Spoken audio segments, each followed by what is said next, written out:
Una vez atravesados los territorios laosianos, las aguas del Mekong se adentran en un país sumido en la violencia y la pobreza.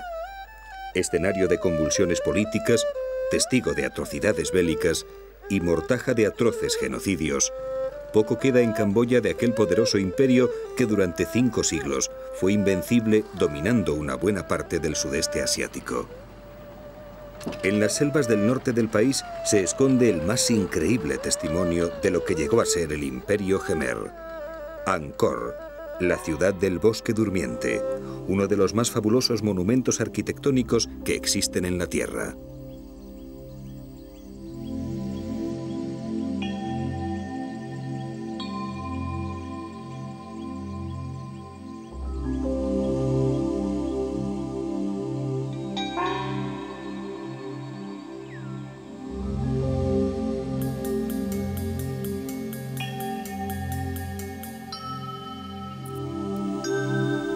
Sin embargo, el origen de Angkor permanece sumergido en el misterio. Los textos del Imperio Jemer, que se escribieron sobre hojas de palmera y pieles, no han podido sobrevivir a las duras condiciones de la jungla. Las únicas referencias que se tienen proceden de los relatos de viajeros chinos e indios y de algunas inscripciones que aún perduran en las piedras.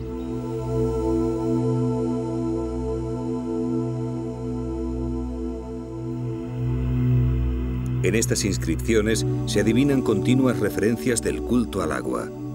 La presión demográfica de Angkor obligaba a la recolección de 4 cosechas de arroz al año. Un proverbio camboyano dice que el arroz es el nervio de la guerra.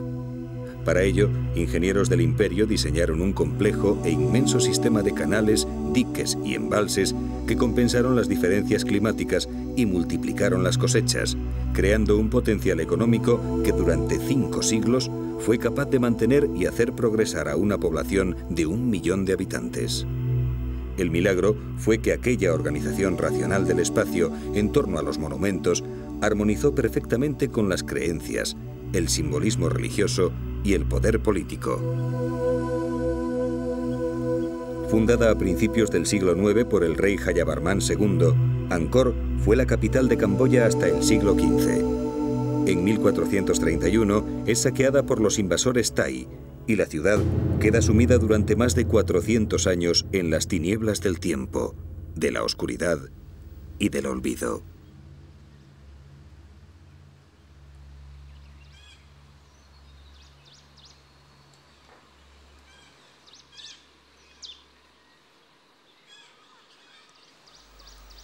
En 1858, el francés Henri Mouhot la descubre al mundo occidental y 2 años más tarde, con la colonización francesa en Indochina, una serie de arqueólogos comienzan a estudiar y reconstruir la ciudad, desafiando a la naturaleza e intentando recuperar la obra de los antiguos reyes constructores.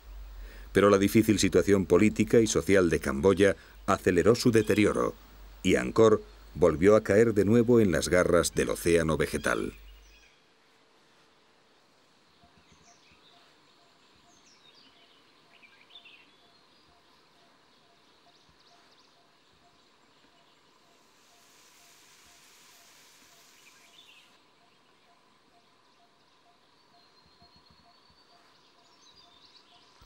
Las entradas al recinto están vigiladas por los genios del cielo, 27 gigantes de piedra que flanquean ambos lados de la calzada que conduce a Angkor Wat, la cumbre del arte Jemer.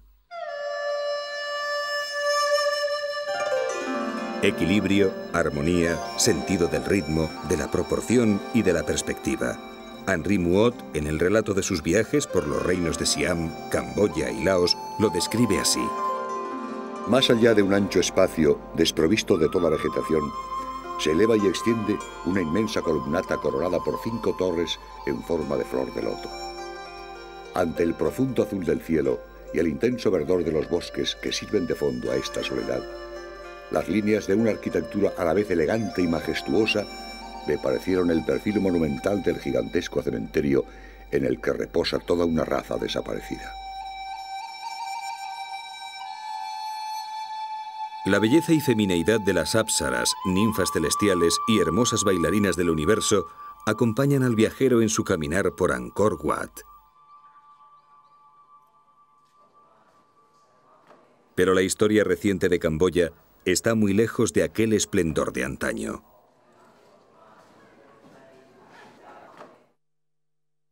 En 1975, Salot Sar, más conocido como Pol Pot, sumergió a sus ciudadanos hasta lo más profundo del infierno.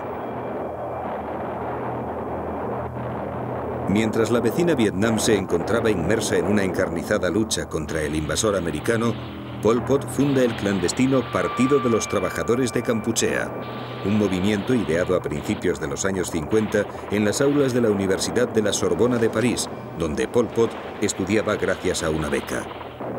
En 1965, en una visita a China en los inicios de la Revolución Cultural, Pol Pot descubre definitivamente la línea radical. Una revuelta campesina sirve para declarar el inicio de la lucha armada. Pero Pol Pot y su ejército de Jemeres rojos no desarrollarían su visión de una sociedad revolucionaria hasta que lograsen conquistar el poder absoluto. La escalada de la guerra norteamericana en Vietnam en 1969 provocó que los acontecimientos se precipitaran. El golpe de estado del general Lon Nol y la proclamación de la República Jemer desencadenaron la guerra civil. 5 años más tarde, en abril de 1975, los Jemeres rojos logran conquistar la capital, Phnom Penh. La población, harta de la guerra, recibe a los vencedores como héroes portadores de la paz. Lo que nunca hubieran imaginado es que ese mismo día iba a dar comienzo una pesadilla que duraría 4 años. Lo peor estaba aún por llegar.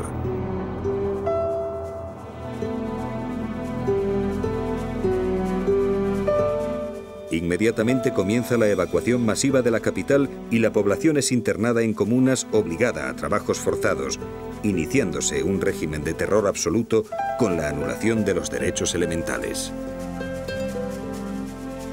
En cuestión de horas, Phnom Penh queda desierta, aboliéndose cualquier forma de propiedad. Los mercados, la moneda, los medios de comunicación, el teléfono y el correo desaparecieron.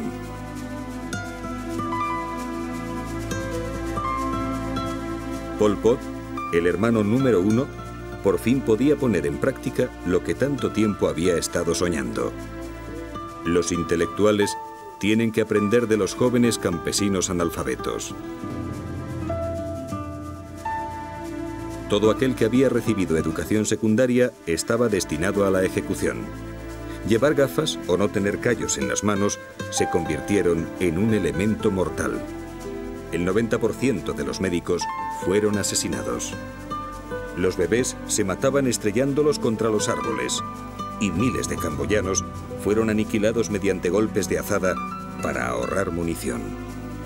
Las tierras de Camboya pronto se inundaron de cadáveres en un holocausto comparable al de Hitler o Stalin y que costó la vida a 2 millones de personas, es decir, a 1/3 de la población.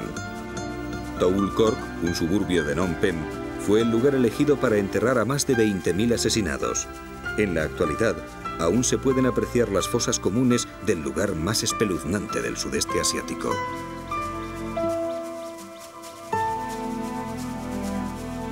En el centro de Toul Kork, un monumento al horror recuerda lo que puede ser capaz de llegar a hacer el ser humano.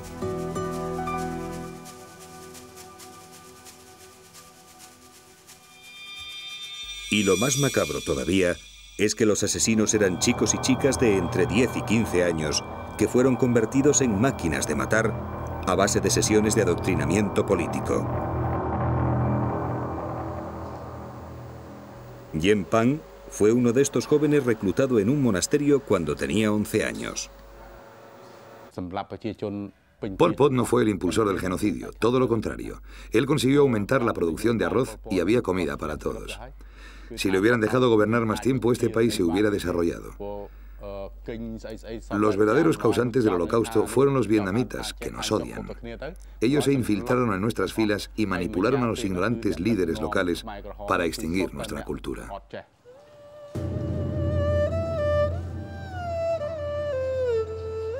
El Colegio Católico de Tuoles Barí fue convertido por el régimen democrático de Kampuchea en el principal centro de detención e interrogatorios de la policía política. conocido como S-21, representa el mayor símbolo del terror polpotista.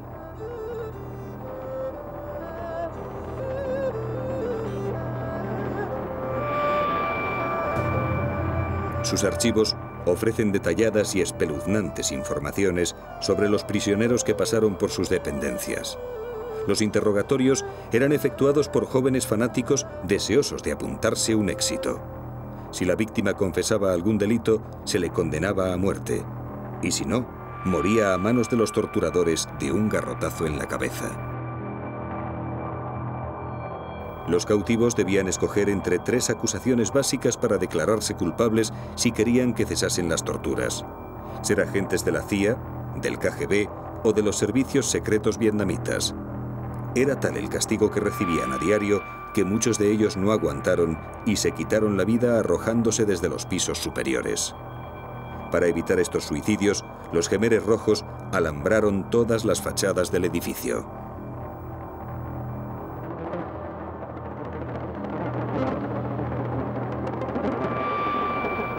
A la hora de aplicar las torturas, los verdugos no distinguían entre una frágil anciana, una inocente niña o un periodista extranjero que no pudo abandonar el país a tiempo.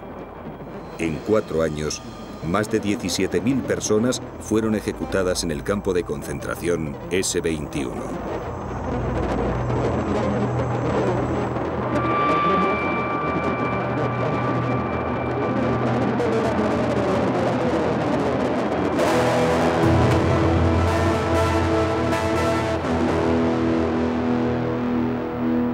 En una de las dependencias, aún siguen amontonadas las ropas de aquellos inocentes exterminados por su propio pueblo.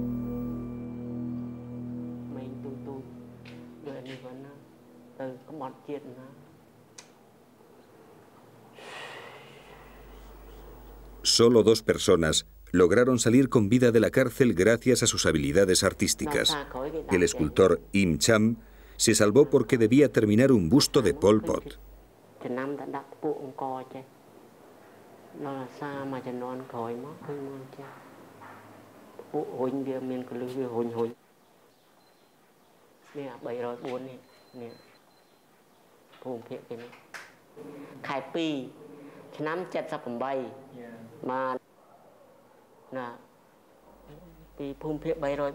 Hoy es la primera vez que In Chan regresa al campo de concentración desde que fue liberado.